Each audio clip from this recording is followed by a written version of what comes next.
Nós estamos retornando, né, com o Seminário Teológico de Base da Escola de Discípulo, que é o Ministério de Ensino, né, do Ministério do Deuteronômio. Hoje nós vamos ver o estudo de número 9.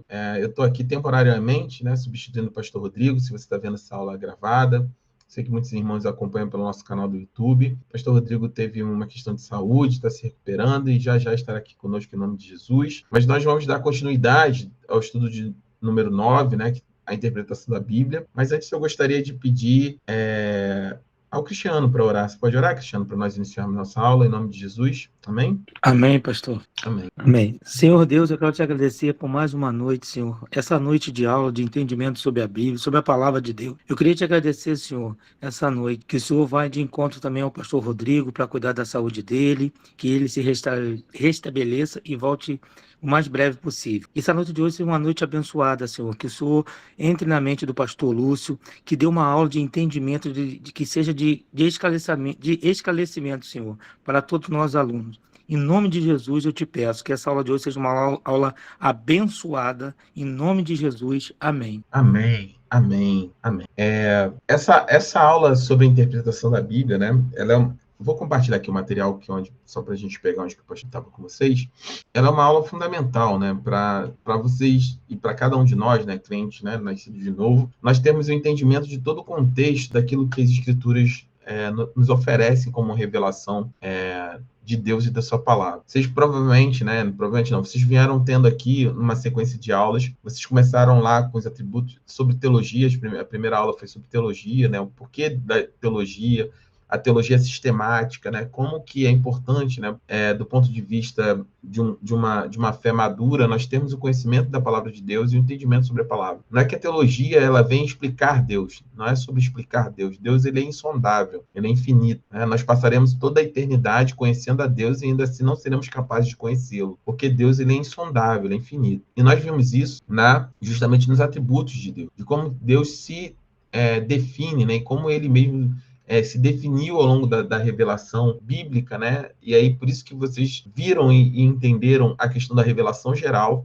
que fala sobre a natureza, né? Se nós tivermos um pouco de honestidade intelectual, né, de clareza intelectual, nós precisamos reconhecer, ao olhar a natureza, o universo, todas as coisas criadas, nós precisamos ter a percepção, nós teremos a percepção clara de que existe algo, alguém ou alguma coisa que criou, que formou tudo que nós vemos. Né? A vida é um milagre. O universo, né, a composição da natureza, que você pegar como observador, e aí até nesse momento se afastando um pouco do ponto de vista somente bíblico, né? Mas olhando como pessoa, como alguém que é honestamente, intelectualmente honesto, você vai olhar para isso tudo e vai olhar, nossa, alguma coisa tem que construiu isso, que formou isso tudo, porque a Bíblia fala que a própria natureza, todas as coisas criadas testemunham a respeito de um Deus, que existe algo, alguém, alguma coisa que é bem maior que cada um de nós. E a revelação, e vocês passaram por essa aula, a revelação específica de Deus, que é a palavra de Deus, né, e a revelação máxima, que é Deus se revelando em seu Filho Jesus Cristo, é onde Deus responde à humanidade quem é esse Deus. Existe um Deus, existe algo, alguma coisa, alguém que fez todas essas coisas. Quem é essa pessoa? É a revelação, a revelação específica de Deus, que é Deus, através da sua palavra, ele nos mostra isso, ele nos traz esse entendimento. E aí nós desembocamos justamente aqui nessa aula, onde é importante, né, nós temos o conhecimento de que forma que nós podemos interpretar a Bíblia. Não é que precisa ensinar, né, você a interpretar a Bíblia. Não, a palavra de Deus, ela é a clareza, a revelação, ela vem através do Espírito do Senhor. Quando nós lemos a palavra, Deus fala conosco. Eu costumo falar sempre o seguinte, olha, quando nós oramos ao Senhor, nós falamos ao Senhor. Mas quando nós lemos a palavra de Deus, é o Senhor que fala com cada um de nós. Então, enquanto nós oramos e louvamos, nós direcionamos ao Senhor as nossas palavras, intenções e coração, quando nós lemos a sua palavra, é o movimento ao contrário, é Deus revelando aos nossos corações, mentes e alma a respeito de si mesmo, de todas as coisas criadas e todo o seu plano maravilhoso. Então, quando nós temos essa percepção, é necessário que nós tenhamos com clareza, né, e foram estabelecidas algumas regras, por assim dizer, para que facilitasse o nosso entendimento e interpretação da Bíblia. Por exemplo, quando nós falamos de hermenêutica, né, que é a interpretação da Bíblia, né, a palavra hermenêutica, o que nós estamos dizendo? É uma regra clara, uma regra famosa da hermenêutica. que um texto sem contexto, ele vira um pretexto para uma heresia. O que é uma heresia? Né? Ele é um desvio, ele é uma deturpação da palavra de Deus. Então a gente vai falar um pouquinho sobre isso tudo hoje. Eu quero ouvir um pouco de vocês, eu estou começando a esquentar, né, aqui na aula, entender um pouquinho da dinâmica.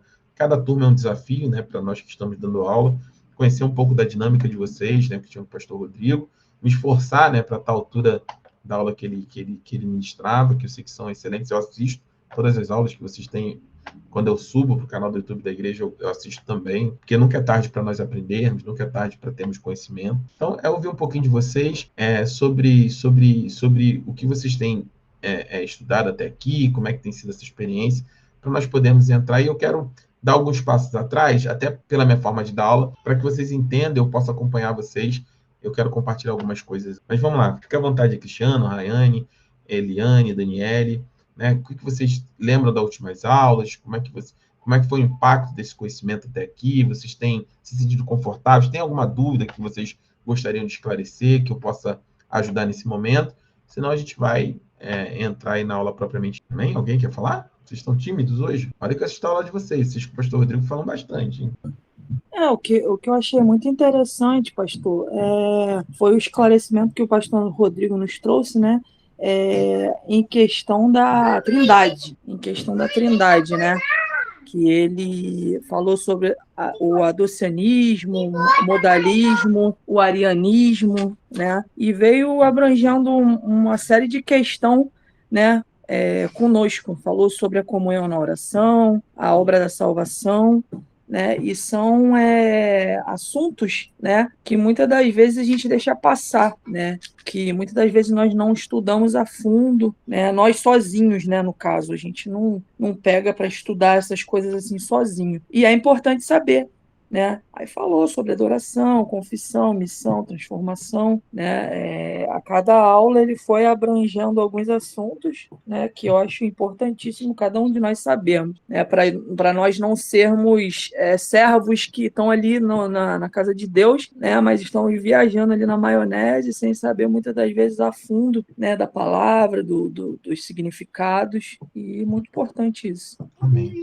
A Trindade é desafiadora, né? A gente, quando vive no dia a dia da igreja, né? A Trindade é algo que a gente está sempre falando, né? O Pai, o Filho e o Espírito Santo, a gente aceita, mas quando a gente se aprofunda, né? Você vê, é muito claro para nós que vai muito além do nosso entendimento, né? Sobre de como um Deus trino uno, né? Ele pode funcionar em toda a sua plenitude, né? Para cada um de nós termos essa percepção é algo que nós só vamos descobrir na glória, né? E é um assunto muito lindo, muito profundo, realmente. Mas vamos lá, Daniele, Cristiano, Eliane, fique à vontade, abra aí percepções de vocês até agora, os assuntos que vocês gostaram, tem alguma dúvida sobre o que foi ministrado, não lembram, fique à vontade. Pastor, a minha dúvida não, né? Eu tinha pouco entendimento sobre a Bíblia, né? Quem escreveu, como é que era feito, e o pastor Rodrigo explicou, então eu tive um melhor esclarecimento. Eu tinha algumas dúvidas, né? E abriu minha mente em relação a entender, né? Como a Bíblia foi inspirada por Deus. Então, assim, para mim era um pouco complicado entender, mas eu tive um esclarecimento muito grande sobre isso, um entendimento.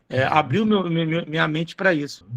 Amém. Glória a Deus. Daniele, Yane. Pastor, as aulas do pastor Rodrigo, para mim, foram importantes porque a gente estava muito cru, a gente não vinha aprendendo nada realmente, né, pastor? A gente vinha do meio católico. Uhum. Então, era assim, rezar, rezar, rezar, rezar, rezar. Uhum. E a palavra mesmo a gente ouvia na homilia, né? Então, essa vontade, eu acho que também foi o mover do Espírito Santo, né? Essa vontade que eu comecei a ter de fazer o devocional, de pegar a Bíblia, começar a ler, realmente, né? Porque antes eu pegava e não entendia nada. Uhum. E hoje, né, com as aulas do CETEB, eu consigo entender junto com as aulas a Bíblia, comecei a entender o que está escrito realmente, né, pastor? Então, Uhum. e como as coisas são assim, tudo que está no Velho Testamento, se testifica lá no Novo Testamento, né? Você vai vendo tudo apontar para Cristo no Velho Testamento. E isso é tão bonito de ver. A Bíblia é apaixonante, né, pastor? Quando você está com o coração voltado.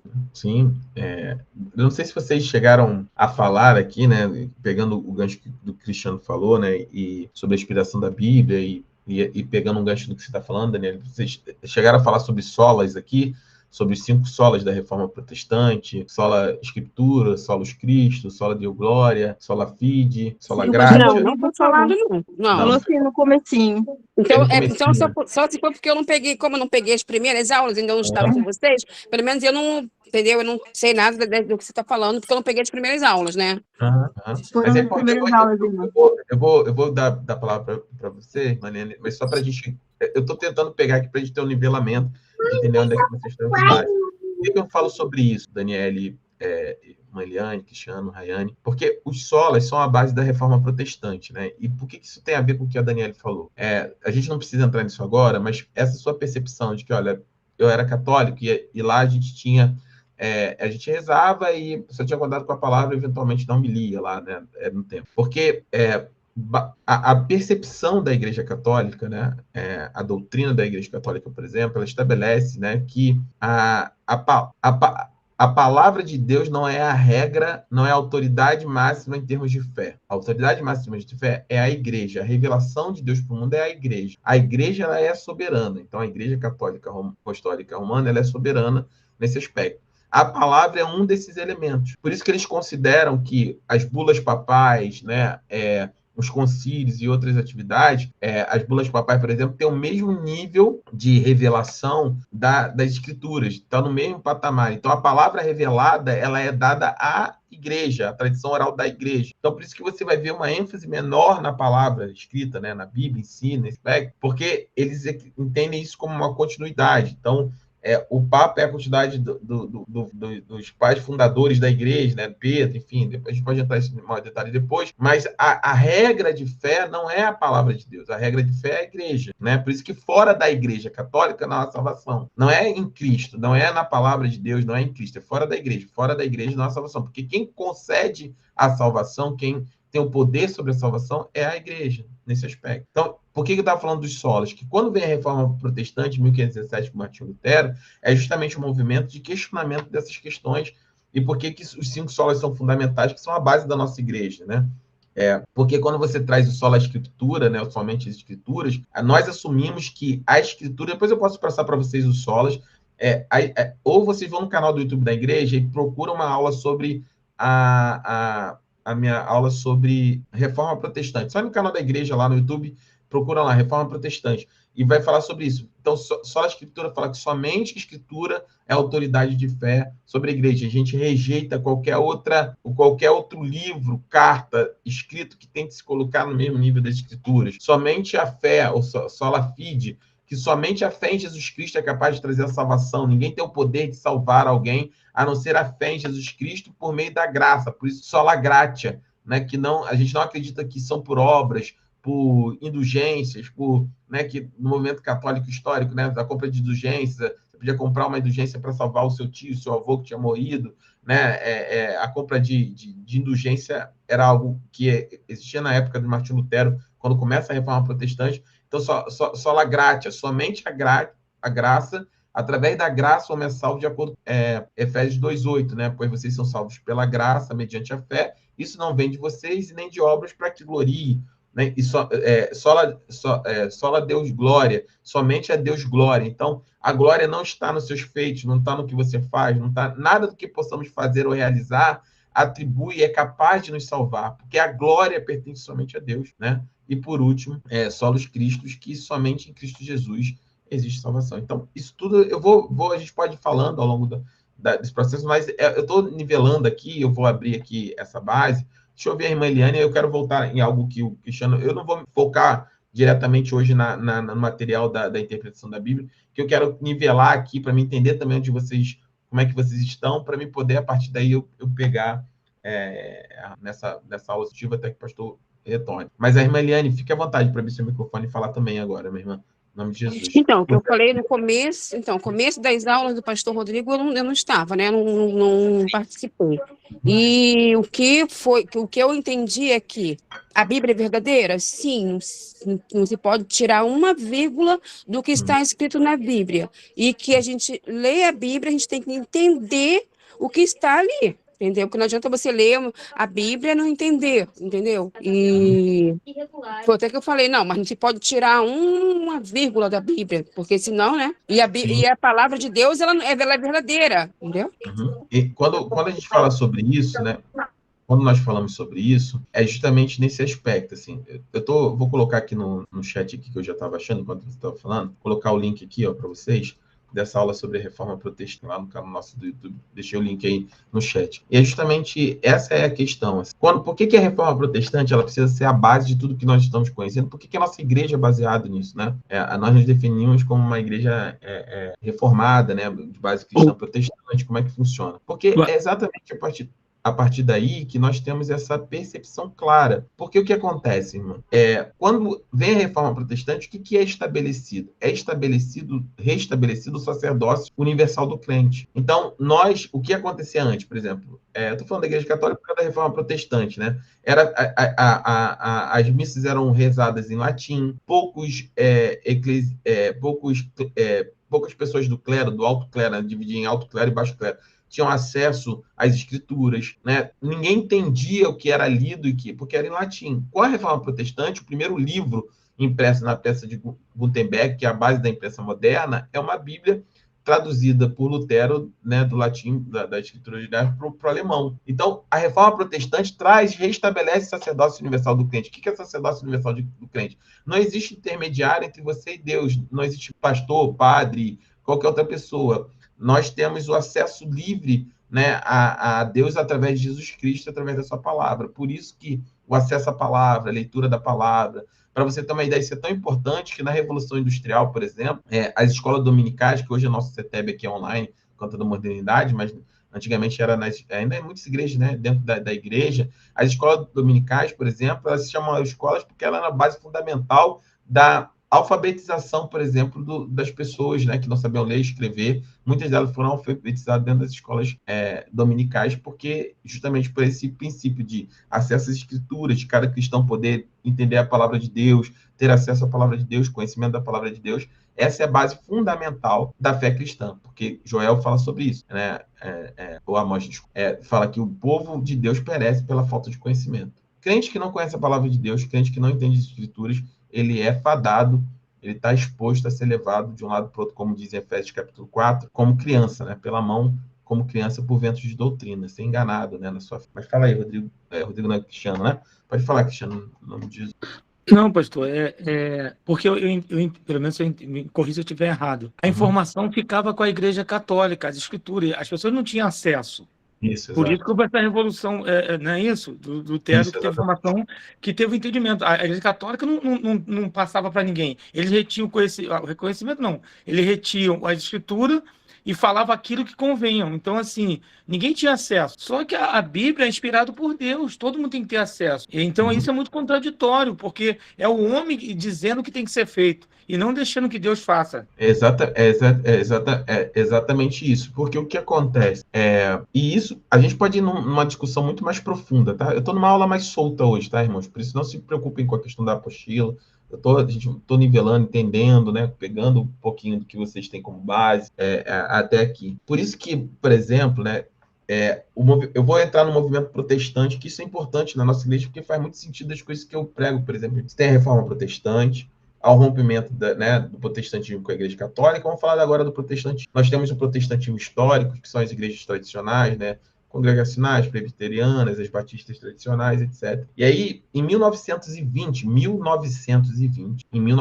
na rua Azusa Street, nos Estados Unidos, tem o derramar do Espírito sobre uma igreja, na igreja da rua Azusa Street. Esse derramar do Espírito, o que aconteceu? Surgiram, afloraram na igreja os dons espirituais. Foi quando, em 1920, nós tivemos os primeiros registros de falar em línguas estranhas, dos dons de profecia, novamente na história da igreja, 1920, na rua Azusa Street, nos Estados Unidos. Por que esse ponto é importante? Porque, justamente, a partir de 1920, surge o movimento que nós chamamos de pentecostal. Por que pentecostal? Porque se refere a Atos capítulo 2, o dia de Pentecostes, que era justamente o dia do derramar do Espírito, né, sobre a igreja. A igreja é considerada inaugurada, você tem Cristo vindo, a primeira e segunda vinda de Cristo. A igreja primeira vinda de Cristo. Cristo na manjedoura, cresce, inaugura seu ministério, é capturado, morto, morte de cruz, ao terceiro dia ressurge, fica um período aproximadamente 40 dias aqui e ascende ao Pai, relatado em em Atos capítulo 1 pelo evangelista Lucas. Quem escreve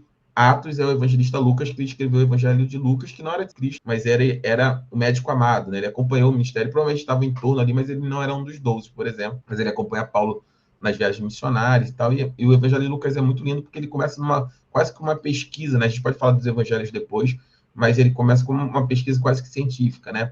Ele escreve para uma pessoa chamada Teófilo a respeito de tudo que ele viu e capturou a respeito da história de Cristo. E ele escreve Lucas, escreve Atos dos Apóstolos. Em Lucas, capítulo 1, ele relata a ascensão de Cristo aos céus. A ascensão de Cristo aos céus, a destra do Pai, encerra a primeira vinda de Cristo. Nós aguardamos agora a sua segunda vinda, que é para buscar a sua igreja conforme ele prometeu. A ascensão de Cristo para os céus, em Atos, capítulo 1, e o derramar do Espírito em Pentecostes, em Atos, capítulo 2, inauguram a era que nós chamamos a era da igreja. E aí, em 1920, 1900 anos depois, na rua Azusa Street, nos Estados Unidos, nós temos o registro novamente do derramar do Espírito. E esse movimento é considerado como movimento pentecostal, que se tornou o maior movimento da igreja protestante no mundo. Então, você tem as igrejas tradicionais que não acreditam, né, são sensacionistas nos dons espirituais, não acreditam no batismo no Espírito Santo como evidência de segunda bênção, né, derramar do Espírito. E nós temos movimentos pentecostais.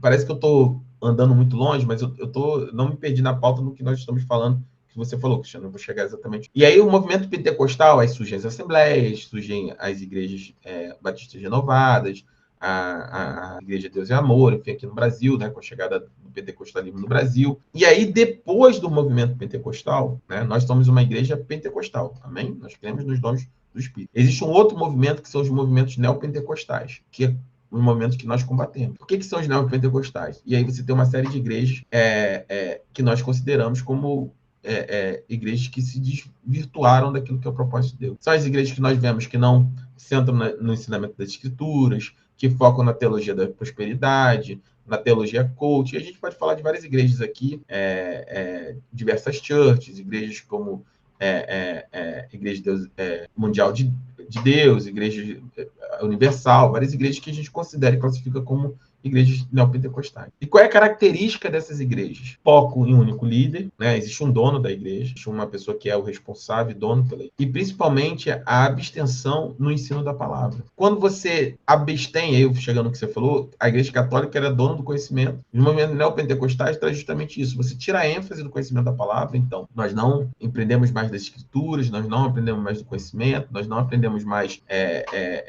o povo precisa ter fé, pontos de contato, né? É a água orada, é a rosa que vai para casa, é aquilo que acontece. Precisa ter pontos de fé, chama pontos de contato de fé. Mas o ensino das escrituras, ele é retirado. Porque quando você retira o ensino das escrituras, você leva a isso que você estava falando, Cristiano, ao mesmo problema que nós tínhamos lá atrás com a Igreja Católica, que é a retirada do conhecimento do povo de Deus a respeito do conhecimento das Escrituras. Em Atos capítulo 17, o apóstolo Paulo, o evangelista Lucas relata, né, que existem os crentes bereanos. O que os crentes bereanos faziam? Eles ouviam o apóstolo Paulo pregar e eles iam nas Escrituras e conferiam para ver se tudo que o apóstolo Paulo estava pregando, não, deixa eu ver o que ele está falando, é exatamente aquilo que está nas Escrituras.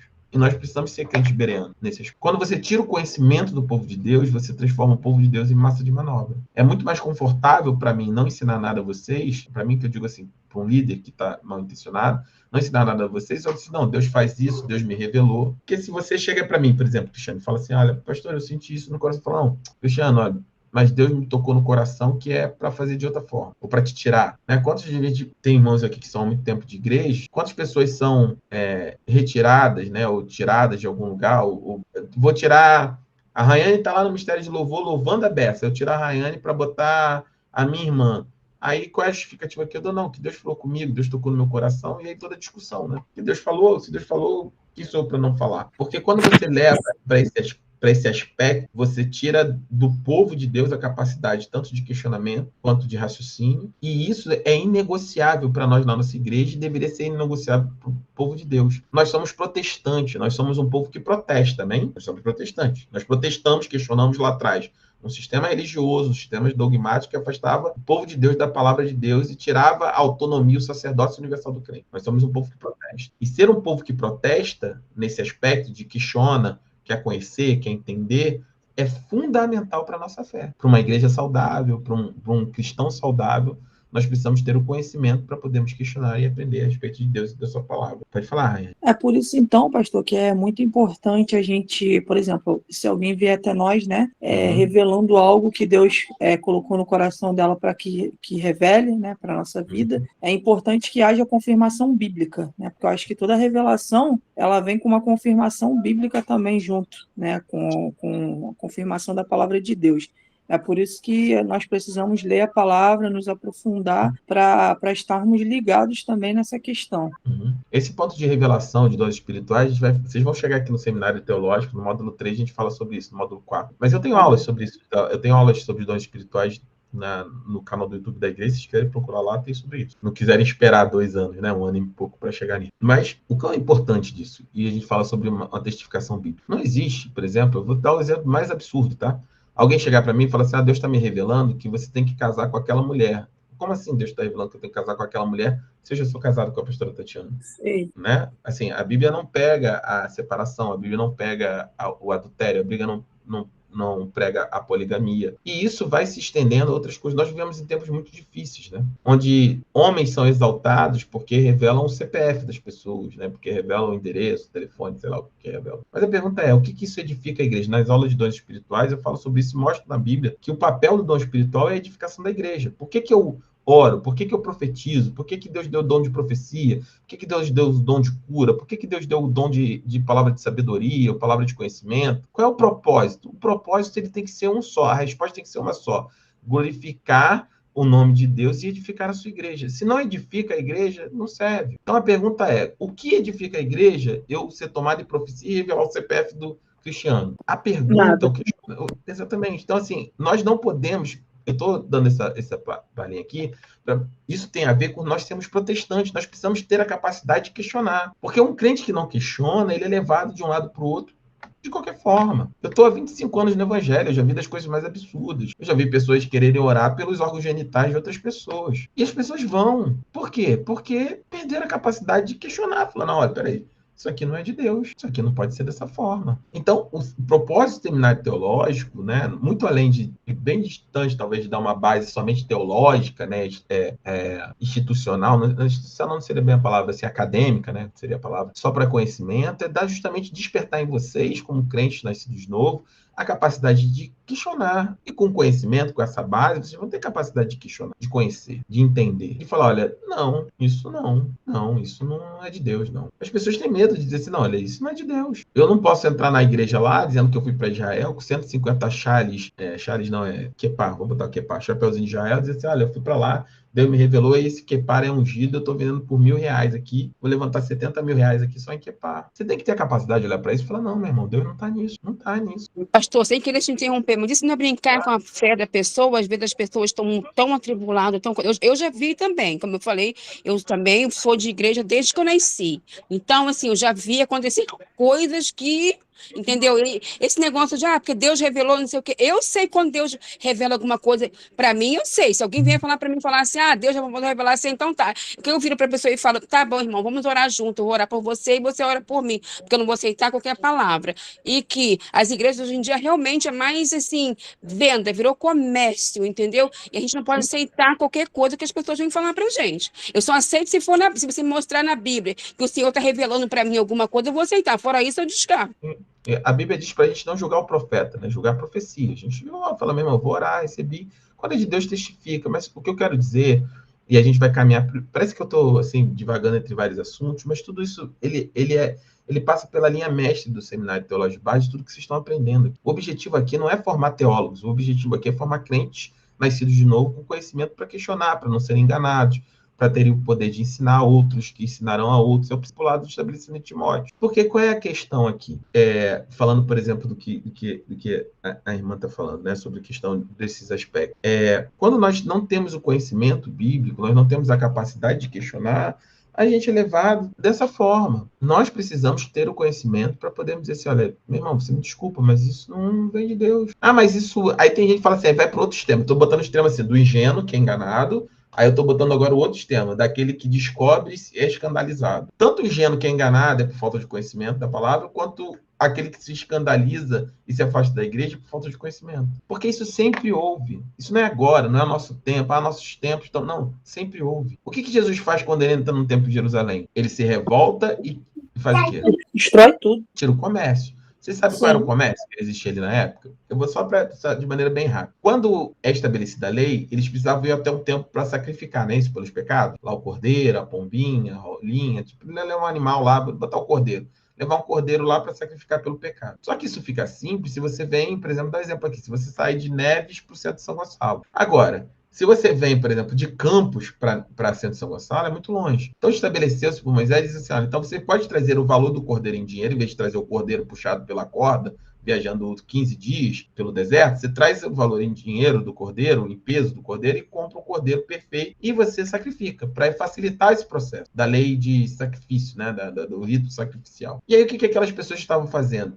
Elas vendiam cordeiros com defeito. Elas começaram a vender cordeiros acima do preço, a proibir que as pessoas entrassem com o próprio cordeiro, a dizer que o cordeiro delas era o mais santo, era o único que eles aceitavam. O que eu estou querendo exemplificar com isso? Sempre houve, ao longo de toda a história da Bíblia, inclusive no tempo de Cristo, pessoas que tentaram vender o cordeiro, que negociaram o cordeiro, que botaram preço no cordeiro. E essas pessoas, esse espírito, ele permanece até hoje. Até hoje tem pessoas que estão negociando o cordeiro, vendendo o cordeiro, botando preço no cordeiro, dizendo que são donos do cordeiro, que você só vai ter acesso ao cordeiro se for através deles, por um preço que eles estabeleceram. A nossa igreja, ela nasce justamente desse processo. Não é que nós somos o único, não. Tem muitas igrejas que são excepcionais, são igrejas excepcionais, muitas igrejas sérias, mas a verdade é que a grande maioria das pessoas estão se deixando enganar por isso. E aí, a gente precisa, né, nesse processo, ter esse entendimento daquilo que Deus está falando, daquilo que Deus está direcionando, daquilo que Deus está nos mostrando. Porque sem o conhecimento, e esse é o propósito aqui das nossas aulas, o povo ele é enganado. Ele acaba sendo enganado. Ele acaba sendo ludibriado. Isso eu estou falando de mim porque é o que eu vivo, né? Que nós vivemos na nossa igreja. Um bom pastor, ele não quer manipular a sua ovelha, ele quer caminhar com ela. Nós não temos nenhuma preocupação, eu, pastora Tatiana, pastora Tânia, pastor Rodrigo, pastora Jéssica, que a igreja tenha conhecimento nenhuma preocupação. Porque uma igreja forte é uma igreja que sabe, que conhece. Uma igreja que conhece, que sabe, ela discipula, ela briga, ela acolhe, ela ensina, ela sobrevive, ela dá frutos para a eternidade. Eu vou morrer, tem mais quanto tempo de vida? 20 anos, 30 anos, sei lá, quanto tempo que o senhor tem para mim? Eu tenho 44, 30 anos, 74, 80 anos, 60 anos, sei. Eu vou passar, mas o que eu sei é que nós estamos construindo aqui é eterno. O Cristiano vai passar, a Daniele vai passar, a Raine vai passar, a Eliane vai passar, a Tatiana vai passar, Rodrigo, Jéssica, Tânia, Lúcio, mas a nossa igreja, se ela for bem fundamentada hoje, ela vai continuar salvando até que Jesus venha. Daqui a 100 anos essa igreja vai estar salvando, se nós construirmos uma base forte e sólida. E esse é o propósito do reino. Isso é o reino. Então, voltando aqui na estrutura, o que a gente precisa entender sobre isso, né? Então, eu vou fazer uma apanhada aqui geral. Mais uma vez, eu não estou preocupado hoje com a apostila. Eu vou entrar na apostila na próxima semana, mas para a gente estar nivelado nesse aspecto, para a gente estar envolvido nesse aspecto. E aí vou entrar no que o Cristiano falou lá. Eu preciso que vocês tenham essa visão clara. Imagina que isso aqui é uma linha do tempo, tá? Imagina, isso é uma linha do tempo, certo? Então, o que eu tenho aqui nessa linha do tempo? Deixa eu colocar aqui. Aqui eu vou chamar de eternidade passada. Vocês estão vendo aqui a minha tela? É importante, eu não sei se vocês estão vendo, né? Amém. Amém? Tá. Essa é a eternidade passada. E aí, deixa eu levar para cá. Eu tenho aqui a eternidade futura. Amém? Então, isso é importante. A eternidade passada e a eternidade futura. Por que isso é importante para nós entendermos? Porque daqui parte toda a base nossa de conhecimento. Ó, só puxar isso aqui para cá. Pronto, eternidade futura. A eternidade futura, ela é de fácil entendimento para a gente. O que significa isso? Eu disse assim, olha, irmã Eliane, você nasceu e em Cristo você vai viver eternamente. Cristiano, Daniele, Rayane, vocês nasceram e Jesus voltando hoje, ou quando ele voltar e nos ressuscitar, nós viveremos eternamente. Nós temos dificuldade com a eternidade passada. E o que isso implica? Deus, vocês viram nos atributos de Deus, o Senhor, ele é eterno. Ele nunca existiu, ou seja, ele nunca existiu, não, ele nunca foi criado e nunca vai morrer. Deus, ele existe de eternidade e eternidade. E isso para nós é muito difícil entender. Para frente eu entendo, para trás eu tenho dificuldade. E esse tempo que Deus vive, esse tempo que o Senhor vive, ele é chamado de Kairos.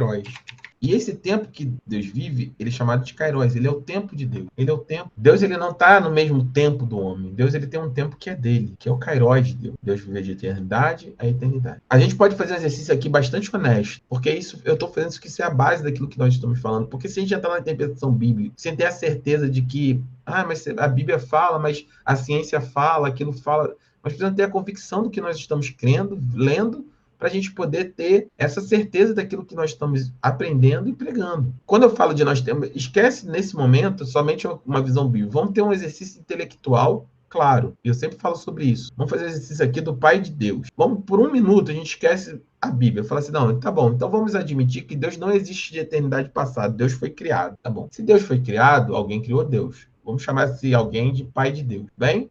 Então, Deus tem um Pai. Alguém criou Deus. Tudo bem. Então, Deus não é eterno. Nós estamos falando que Deus é eterno, de eternidade a eternidade, Deus não é, tem alguém que criou Deus. Tá, alguém criou Deus é o Pai de Deus. Tá, e quem criou o Pai de Deus? Quem criou o Pai de Deus foi o Pai do Pai de Deus. E quem criou o Pai do Pai do Pai do Pai de Deus? E se nós formos nesse exercício, em algum momento você vai ter que dizer assim, não, tem o Pai do Pai do Pai do Pai do Pai do... Em algum momento você vai ter que parar essa lógica e dizer assim, não, tem o Pai do Pai do Pai do Pai do Pai do Pai do Pai do Pai do Pai do Pai de Deus, que é o Pai inicial, que é o primeiro, que é o Alfa e é também o Ômega. Ele é o princípio e o fim de todas as coisas. Por isso que nós cremos de maneira muito clara, não somente do ponto de vista da fé, de crermos, mas até do ponto de vista de entendermos que o Senhor, ele é o Senhor de todas as coisas. Ele é o Senhor de todas as coisas. Porque se você for honesto intelectualmente, você vai chegar ao princípio que existe um princípio fundamental para todas as coisas. E esse princípio fundamental de todas as coisas é o Senhor. Ainda que as pessoas questionem isso, se elas forem honestas e começarem a fazer exercício do Pai do Pai de Deus, em algum momento eles vão dizer, não, existe um princípio causador de todas as coisas. E isso se aplica de diversas formas. Por exemplo, nosso ponto de vista da fé, e a gente vai falar sobre interpretação da Bíblia e conhecimento bíblico, é importante que vocês entendam isso. Eu vou tomar aqui a teoria mais conhecida aqui, que é a teoria do Big Bang, certo? O que ela define? Ela define que lá no início, vou fazer aqui, isso aqui é uma explosão, tá? Lá no início você tinha o que os cientistas chamam de que é isso aqui, ó, de uma singularidade, que é um ponto que existia antes do nada, onde estava concentrada toda a matéria, tudo que estava ali. Não era nem matéria, que a matéria só passa a existir a partir desse evento, segundo a ciência, a partir desse evento. Então aqui tem uma explosão e daqui começa a ser criada todas as coisas. Mais na frente lá, vou colocar aqui sistema solar, planetas, daqui nosso planeta, daqui a primeiro ser humano, esse é o entendimento. Mas a verdade é que já existe, é muito claro, né, do ponto de vista científico, que antes dessa explosão você precisa. Não existia matéria. O que é matéria? Tudo que você pode tocar. Seu corpo, sua madeira, essa xícara, tudo que você pode, físico, tudo que é físico pode ser tocado, né? Átomos, é matéria. Não existia matéria porque a matéria é criada a partir desse ponto. Isso é ponto científico. Não existia tempo porque, como não existia o tempo, é movimento, é deslocamento de tempo. Porque o tempo é criado cientificamente a partir dessa explosão. Ele está relacionado diretamente à matéria. Então não existia tempo, não existia matéria e não existia espaço. Porque você concorda comigo que se você está tudo reduzido a um único pontinho, não tem espaço. Não tem aquilo que a gente aprende em matemática de eixo x, y e z, que é as 3 dimensões que a gente aprende lá nos gráficos na escola, por exemplo. Então não existe espaço, não existe tempo, não existe matéria. Se não existe espaço, então esse ser ele não pode ser limitado, esse algo antes não pode ser limitado pelo espaço. Ele não está preso a nada, nenhuma caixa, nenhum limitador. Ele então está além do espaço. Se não existia tempo, ele também está além do tempo. Ele é atemporal, porque não existia tempo antes dessa. E se não existia matéria, ele está além da matéria. Logo, o contrário de matéria é espiritual. O único ser que se enquadra dentro dessa descrição diante de todas as coisas é aquele que é estabelecido, revelado através da Bíblia, que se define como não limitado por tempo, espaço e nem por matéria. Porque Deus é onisciente, onipresente e onipotente. Deus está em todos os lugares e todo o tempo. E o que isso tem a ver com a nossa aula? Isso tem a ver com a nossa aula, porque eu preciso que vocês entendam, eu vou chegar lá no Cristiano. Em algum momento dessa... Tá tudo claro até aqui, irmãos? Eu preciso que vocês me deem esse feedback. Tá tudo bem até aqui? Vocês têm alguma dúvida? Perfeito. Bem? Tá. Em algum momento, em algum momento desse tempo, tá? Em algum momento desse tempo Kairos, você tem um evento aqui, ó. Vou riscar aqui, ó. E eu posso chamar desse tempo aqui, por exemplo, de... Esse aqui eu não consigo diminuir mais. Por exemplo, eu posso chamar aqui da criação dos anjos, tá? Desculpa estar muito grande, é porque acho que eu não consigo diminuir mais que isso aqui nesse programa. Então, eu vou chamar aqui de criação dos anjos, nesse pontinho aqui. No outro pontinho aqui, do ladinho, posso chamar aqui, só para a gente ter esse exemplo, eu vou chamar aqui desse ponto aqui, a criação do homem. Nesse outro pontinho aqui, mas lá eu posso chamar de queda do homem. Certo? Agora eu preciso que vocês acompanhem aqui, que isso é uma questão fundamental. Então, se eu chamei aqui de criação dos anjos, podia botar criação da terra, criação dos homens, eu estou marcando esse tempo em algum momento aqui. Você concorda que eu posso... É que eu não sei, nós não sabemos, certo? Onde que está exatamente nesse tempo aqui de Deus, onde que estão essas coisas. E eu posso botar aqui, por exemplo, a consumação dos séculos. Grande trono branco, Apocalipse 20, julgamento de todo homem, mulher, criança, final de todas as coisas. Posso colocar aqui também, certo? Sim ou não? Posso? Marcando no tempo, numa linha do tempo. Sim ou não? Sim, tá? Posso? Sim ou não? Deixa o microfone aberto, não estou ouvindo vocês. Cristiano, Rayane. Não, tem que ser no futuro, né? No futuro, certo? Em algum lugar do futuro, certo? Posso colocar aqui em qualquer lugar. Sim? Só que como o tempo de Deus ele é infinito, essa linha ela continua para a direita e para a esquerda, para trás e para frente. Porque não tem início na eternidade passada, então essa linha vai bem infinitamente para a esquerda, ela vai infinitamente para a direita. Então, qualquer lugar que eu coloque aqui, tudo bem. O que eu estou tentando dizer? Assim como eu posso botar aqui na direita e essa linha vai no futuro e essa linha vai continuar eternamente, você concorda que como essa linha ela é infinita, qualquer marcação desse ponto que eu estou, ele é ínfimo, ele vai ser sempre pequeno perto do infinito? O que eu estou dizendo é o seguinte, ó, vou criar esse círculo aqui. Se eu tenho uma bola que é infinita, esse círculo aqui ele fica menor. Se eu tenho uma bola ainda maior, porque ela é infinita, ele fica ainda menor. Se eu tenho uma bola aqui ainda maior, esse ciclo fica cada vez menor, porque essa bola ela é infinita, ela não tem limitação, e esse tempo de Deus ele não tem. Então, o que eu estou dizendo é, eu vou marcar aqui final de todas as coisas, só para vocês entenderem, e a gente vai concluir aqui para vocês entenderem. Aqui é o fim. Pastor, aqui para a gente tem que ser uma coisa cronológica, porque senão a gente fica... O ser Mas humano é tem dificuldade de cronológico. entender. Aqui é cronológico, certo? Você vai entender. O que eu estou dizendo é o seguinte, aqui é o passado, eternidade passada, aqui é o passado à minha esquerda. Aqui é o futuro, certo? À minha direita. Você vai entender que é o seguinte. O que eu estou dizendo é o seguinte. Dentro desse espaço, e agora talvez fique claro para vocês, dentro desse espacinho aqui, ou desse espaço, eu vou puxar ele aqui para fora. Dentro desse espaço aqui, que marca a queda do homem, e marca o fim de todas as coisas, que é esse espacinho aqui que eu circulei, vou circular aqui amarelo para vocês entenderem, para vocês pegarem aqui. Esse tempo aqui é o que a Bíblia chama de cronos. Que vem de cronômetro, cronógrafo, cronologia, que é o tempo do homem. Quando o homem cai, ele passa a viver num tempo paralelo ao tempo de Deus, paralelo àquilo que Deus está fazendo na eternidade. Dentro desse tempo que é da queda e o final de todas as coisas, eu vou colocar aqui, por exemplo, aqui, que é o final de todas as coisas, o grande trono branco, por exemplo. E aí aqui você tem condenação eterna, inferno, e você tem aqui céu, vida eterna com Deus. E aí, para chegar no entendimento da aula, quando tem a queda do homem, em algum momento aqui, Deus estabelece aqui, nesse tempo, a vinda de Cristo, a cruz. Nesse tempo, para trás, o Antigo Testamento. Nesse tempo, para frente, o Novo Testamento. Aqui, 39 livros. Aqui, 27 livros. Aqui, vou botar até de outra cor. Tudo aponta para Cristo. E aqui no Novo Testamento, tudo fala sobre Cristo. O centro de todas as coisas é Cristo. Quando nós falamos de revelação geral e revelação específica através da sua palavra, vocês precisam entender que a Bíblia de Gênesis, né? Vamos botar aqui que em algum momento aqui da queda do homem, Deus começa o relato de Gênesis. A Bíblia vai sendo revelada, Deus vai se revelando através da Bíblia de forma gradual,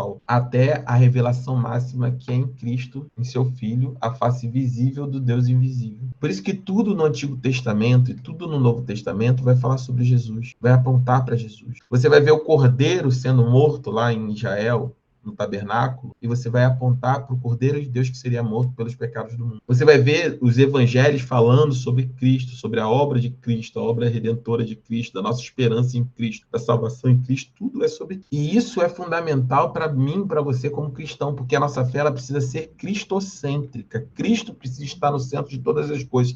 Não é o pastor Lúcio, não é o Cristiano, não é a Rayane, não é a Eliane. é Cristo, é tudo sobre ele. Por isso que nós, quando cantamos na igreja, por exemplo, é ele, falamos é ele, por ele eu estou gastando a minha vida, perdendo tudo, é sobre ele. Um crente que não tem essa percepção da vida em Cristo Jesus, do poder que existe na sua palavra, da revelação que Deus deu na sua palavra, dizendo, olha, toda a criação aponta para algo, para alguém, mas esse algo, alguém que a criação aponta, sou eu. E essa revelação é feita através da palavra. Por isso que interpretar a palavra, conhecer a palavra, entender que a palavra ela é inspirada por Deus, pelo Espírito de Deus, porque nós temos 39 livros no Antigo, 27 no Novo, 1.400 anos do Antigo Testamento até Cristo, mais 100 anos de Cristo até Apocalipse, que é o último livro. De Gênesis a Malaquias, 1.400 anos. Do primeiro livro do Evangelho de Mateus, se não me engano, até João, até Apocalipse, escrito por João, 100 anos.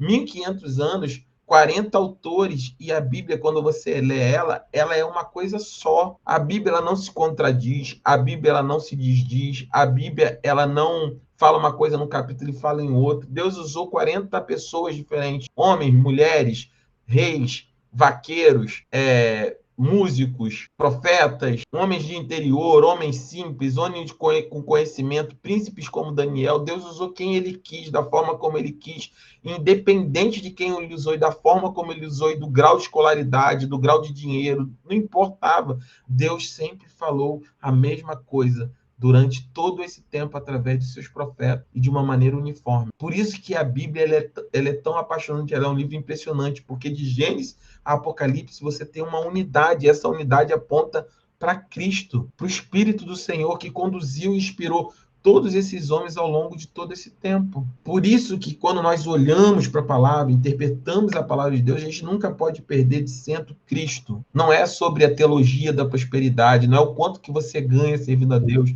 não é o quanto que você vai ser tocado pela teologia coach, motivação. Não, é sobre Jesus, sobre você conhecer Cristo e viver para Cristo, entender sobre Cristo e amar a Cristo. Essa é a base da interpretação bíblica, do conhecimento bíblico. Um cristão que perde essa referência, ele perde absolutamente tudo. Já vou deixar você colocar, deixa eu só terminar essa explicação aqui, só para não perder o fio da meada. Então, quando você tem essa percepção, e aí você vai entender, olhando para isso de maneira muito simples e ao ler a palavra, que o evangelho não é sobre perdição, ele é sobre salvação. A Bíblia diz que todos pecaram e estão destituídos da glória de Deus. Então, a partir dessa queda, qual era o caminho natural do homem? O caminho natural do homem é o inferno, a perdição eterna. Esse é o caminho natural do homem. Todos pecaram, eu, você, nossos pais, nossos tios, nossos filhos, nossos netos, todos pecaram. E aqui o destino de toda a humanidade era a condenação eterna, era o inferno, a separação eterna de Deus. Porque nós caímos daqui, nós caímos dessa eternidade de Deus. Nós caímos dessa linha do tempo de Deus. Nós estamos separados de Deus. E aí, quando você entende que o evangelho não é sobre condenação, não é que Jesus falou, olha, o mundo já jaz no maligno, quem crê em mim será salvo, quem não crê já está condenado. Toda a humanidade, desde a queda de Adão, e nós vamos falar no CETEP sobre a queda, sobre tudo isso, todos estão condenados. Mas, a partir do momento que Jesus vem, algo extraordinário acontece, é isso que a interpretação e a palavra vai nos mostrar, que o homem que estava perdido, ele agora tem um novo e vivo caminho para se juntar a Deus na eternidade. Agora, a condenação eterna que todos nós estávamos caminhando, ela agora tem um novo e vivo caminho através da cruz para nos juntar, para nós vivermos eternamente com Deus. Por isso que Jesus declara que ele é o caminho, a verdade e a vida. Porque em Cristo nós temos essa disponibilidade de nos juntarmos de novo a Deus na eternidade. E a interpretação da palavra de Deus passa por esse... a gente chama disso de cosmologia bíblica, que é como fosse um óculos. Cosmovisão bíblica.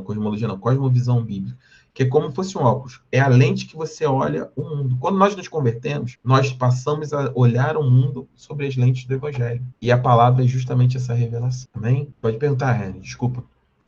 Só para a gente entender. Não, pastor, minha mão ficou levantada mesmo. Agora que eu tirei. Amém. Então, quando nós entendemos isso, quando nós percebemos isso, fica tudo muito claro. Eu vou baixar um pouquinho aqui. Eu vou refazer aqui, só para a gente entender. Pastor? Oi, Cristiano. Às vezes eu me questiono porque, assim, a minha fé, ela tá sólida. Para mim não existe dúvida, não existe questionamento, ela já tá no alicerce. E acreditar em Jesus Cristo, para mim não muda. E mesmo que minha fé não mudasse, já está comprovada cientificamente a passar Jesus Cristo, os cientistas já comprovaram a passar Jesus Cristo, né, na Terra. O meu questionamento é o seguinte: por que existe religião, existe povo que acredita que ainda o Messias não veio, que não existiu Jesus Cristo?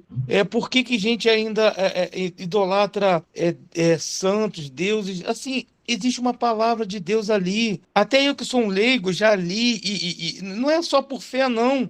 Além da minha fé, eu tenho a certeza, eu creio. Será que é tão difícil as pessoas verem e acreditar também, pastor? Ou será que...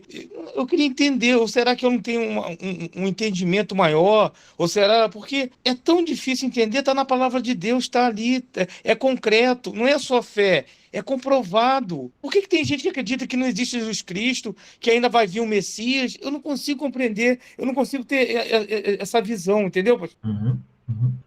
Eu vou te dar um exemplo que eu acho que vai ser muito claro para você. Eu gosto muito de usar isso. Vocês já ouviram falar do projeto Tamar, não já? O projeto das Da tartaruguinhas. tartaruga? As tartaruguinhas, né? Já ouviram falar desse projeto, né? Basicamente, eles ficam ali, as tartarugas botam os ovos, e as tartaruguinhas nascem, eles ficam cuidando ali para as tartaruguinhas poderem chegar no mar, né? Para poderem sobreviver, né? E poder aumentar o número de tartarugas, né? Que estavam em processo de extinção. Vamos partir do seguinte princípio, olhando para isso que eu estava explicando aqui. Você concorda que... Esquece crer no seu Jesus, você concorda que no mundo inteiro nós temos muito mais pessoas que creem em Deus do que aquelas que não creem? Concorda comigo? Que o número de ateus são infinitamente menores que o número das pessoas que acreditam em Deus. E em Deus, quando eu coloco assim, em Deus, em algo, alguma coisa, alguém, uma energia, uma força cósmica, Buda, Hare Krishna, Maomé, não importa. Acreditar algo, alguém, alguma coisa, é muito maior do que aqueles que não acreditam, né? No número de ateus. Nós temos hoje 7 bilhões de pessoas no mundo. Vou botar aí, sei lá, 99,9% das pessoas acreditam em alguma coisa. Sim ou não? Sim, né? Sim.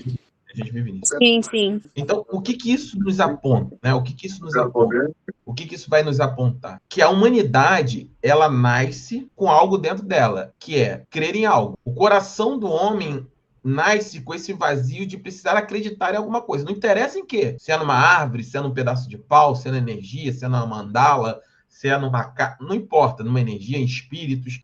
O homem tem... Ele olha para o mundo, ele olha para o universo e fala, opa, peraí, tem algo maior do que eu, porque ele busca crer, eu acreditar, ele busca algo para preencher essa lacuna. Isso é claro, você olha para a humanidade, isso é claro, isso é estatisticamente claro. Tanto que o número de pessoas que creem em algo é infinitamente maior do que aqueles que não creem. Ateus é a minoria quase ínfima dentro da estrutura da humanidade. Pode acreditar em força do pensamento, na força interior, no coração, não importa.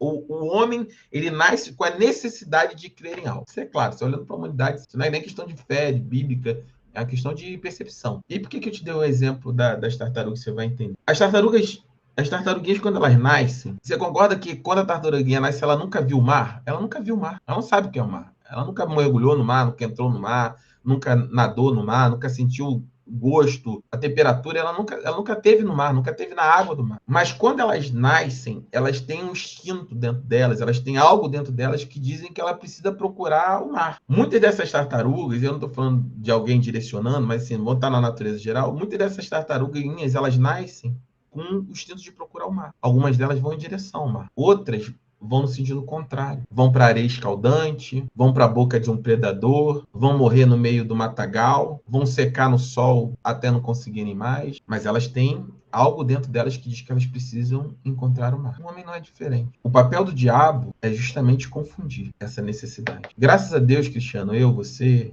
Rayane, Eliane, Daniele, pastora Tatiana, nossos irmãos em Cristo, nós encontramos o mar. E a nossa sede foi saciada, e o instinto que havia dentro, que dizia que precisava ser tocado, precisava encontrar algo, a gente encontrou ele. contou a ele. Muitas pessoas não vão. Por isso que é fundamental, por isso que o papel da igreja não é só um lugar de segurança enquanto Jesus não vem. O meu papel, o seu, de cada um de nós, é ajudar outras tartaruguinhas a encontrarem o mar. A dizer, olha, aquilo que você procurou a sua vida inteira está aqui, ó. É tão gritante isso que o que o diabo fez? O diabo não construiu uma estrutura de ateus no mundo inteiro, não. O que ele faz? Ele criou vários outros mares, vários outros engodos, poças aqui, ali, você vai aqui, para confundir, para desvirtuar. Mas cada um de nós, aqui nessa sala, para a glória de Deus, nós encontramos o mar. Nós fomos alcançados por esse amor que a Bíblia diz, que é um amor incomensurável. Amém.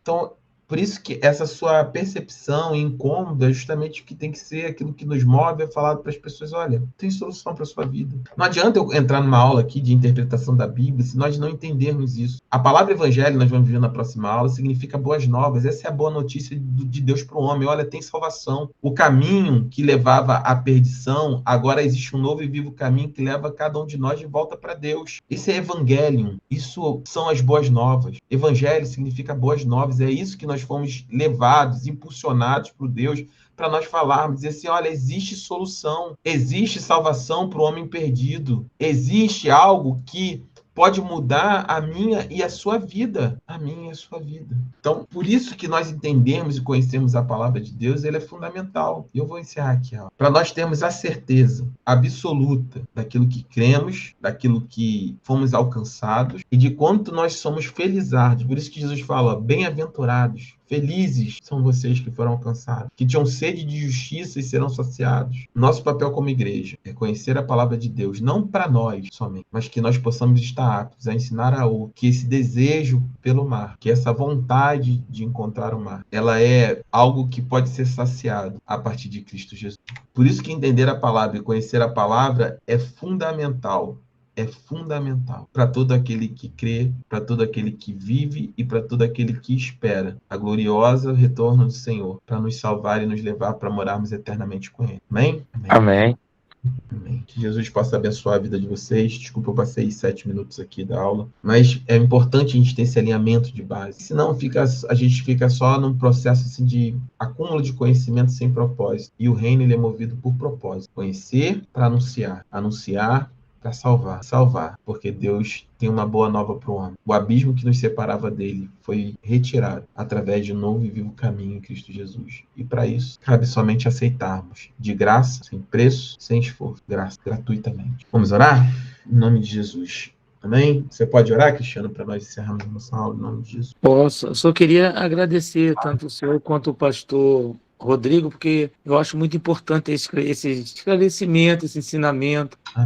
Eu gostaria que mais pessoas tivessem a oportunidade de ter essa oportunidade de ouvir, de falar de Deus. Isso é muito importante. É muito difícil você achar algum lugar que te ofereça isso, ou quando ofereça, está te cobrando. E a gente está tendo a oportunidade de ter tudo isso de graça. Isso é muito raro, isso é muito bom. Glória a Deus. Amém. Glória a Deus. Eu vou pedir diferente. Você orou no início, né? Eu me perdi aqui. Vou pedir para a Daniela orar no final. O casal vai orar. O casal que ora junto, vence junto. Amém? Não sei se a Daniela pode. Amém? Daniela, você pode orar? Se teria conseguiria? Acho que não sei. Acho que ela não vai conseguir orar agora, então. Então, vou pedir.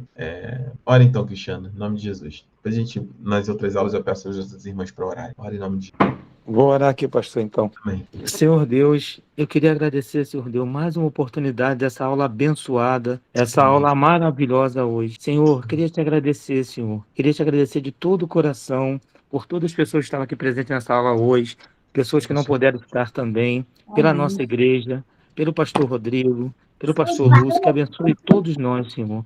E muito obrigado, Senhor, pela oportunidade de ouvir sua palavra, uma aula instrutiva, uma aula de esclarecimento. Eu só tenho a agradecer, Senhor. Muito obrigado. Em nome de Jesus. Amém. Amém, amém, amém. Jesus abençoe vocês. Amanhã culto busca em quarta-feira, em nome de Jesus. Amém, estaremos lá. Abençoe vocês. Paz. Pastor, vai ter oração hoje? Tem oração. 11 horas estamos.